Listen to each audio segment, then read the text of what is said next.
Évangile selon Luc, chapitre 23.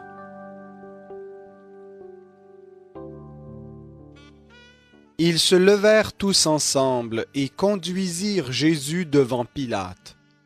Ils se mirent à l'accuser en disant : « Nous avons trouvé celui-ci qui incitait notre nation à la révolte, empêchait de payer l'impôt à César et se disait lui-même Christ, roi. » Pilate l'interrogea en ces termes : « Es-tu le roi des Juifs ?»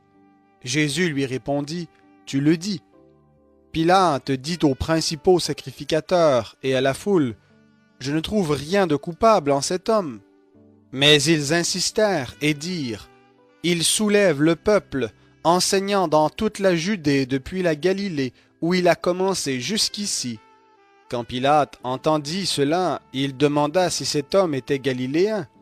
Ayant appris qu'il relevait de l'autorité d'Hérode, il le renvoya à Hérode, qui se trouvait aussi à Jérusalem en ces jours-là.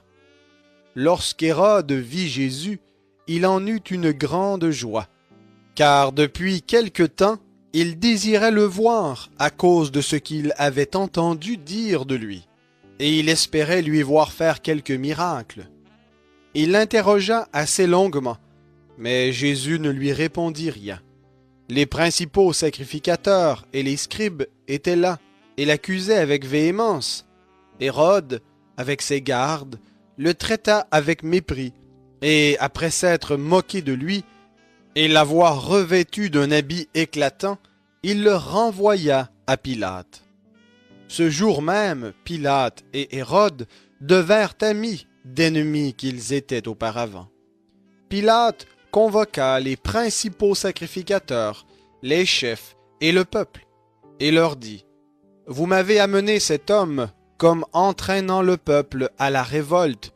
Voici, je l'ai interrogé devant vous, et je ne l'ai trouvé coupable d'aucune des fautes dont vous l'accusez.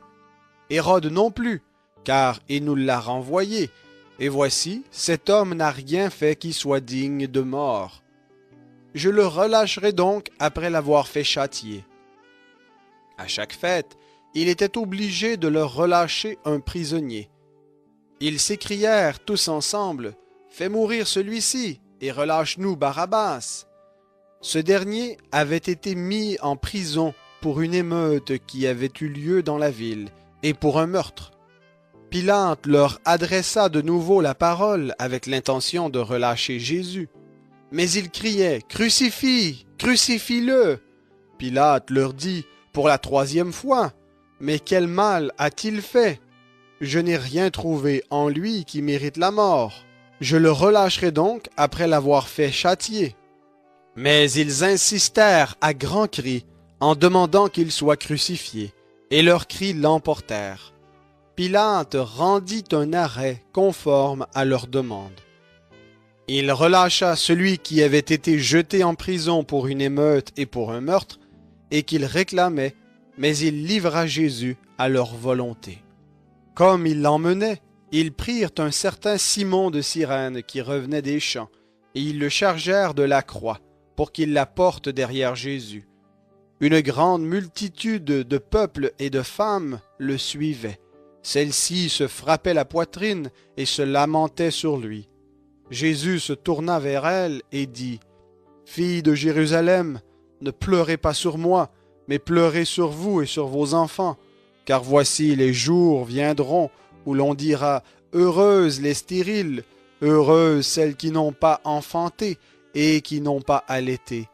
Alors on se mettra à dire aux montagnes : Tombez sur nous, et aux collines : Couvrez-nous, car si l'on fait cela au bois vert, qu'arrivera-t-il au bois sec ? » On conduisait en même temps deux malfaiteurs qu'on allait faire mourir avec Jésus. Lorsqu'ils furent arrivés au lieu appelé le Crâne, ils le crucifièrent là, ainsi que les deux malfaiteurs, l'un à droite, l'autre à gauche. Jésus dit : « Père, pardonne-leur, car ils ne savent pas ce qu'ils font. » Ils se partagèrent ses vêtements en tirant au sort. Le peuple se tenait là et regardait.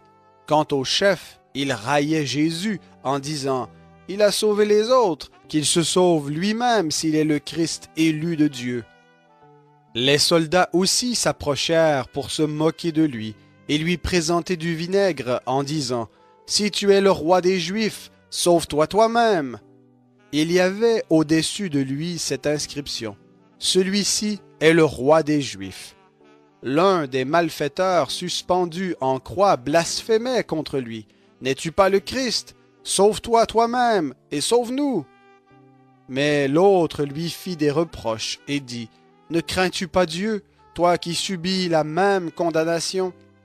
Pour nous c'est justice, car nous recevons ce qu'ont mérité nos actes, mais celui-ci n'a rien fait de mal. » Et il dit « Jésus, souviens-toi de moi quand tu viendras dans ton règne. » Jésus lui répondit « En vérité, je te le dis, aujourd'hui tu seras avec moi dans le paradis. » Il était déjà la 6e heure environ. Il y eut des ténèbres sur toute la terre jusqu'à la 9e heure. Le soleil s'obscurcit et le voile du temple se déchira par le milieu. Jésus s'écria d'une voix forte, « Père, je remets mon esprit entre tes mains. » Et en disant ces paroles, il expira.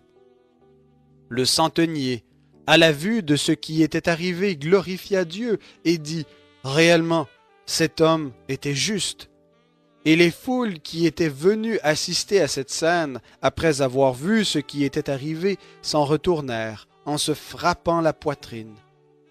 Tous ceux qui connaissaient Jésus et les femmes qui l'avaient accompagné depuis la Galilée se tenaient à distance et regardaient ce qui se passait. Il y avait un membre du conseil, du nom de Joseph, homme bon et juste, qui n'avait point participé à la décision et aux actes des autres. Il était d'Arimathée, ville des Juifs, et il attendait le royaume de Dieu. Il se rendit vers Pilate et demanda le corps de Jésus. Il le descendit de la croix, l'enveloppa d'un linceul et le déposa dans une tombe taillée dans le roc, où personne n'avait encore été mis. C'était le jour de la préparation, et le sabbat allait commencer. Les femmes, celles-là même qui étaient venues de la Galilée avec Jésus, accompagnèrent Joseph, virent le tombeau et la manière dont le corps de Jésus y fut déposé, et s'en retournèrent pour préparer des aromates et des parfums. Puis pendant le sabbat, elles observèrent le repos selon le commandement.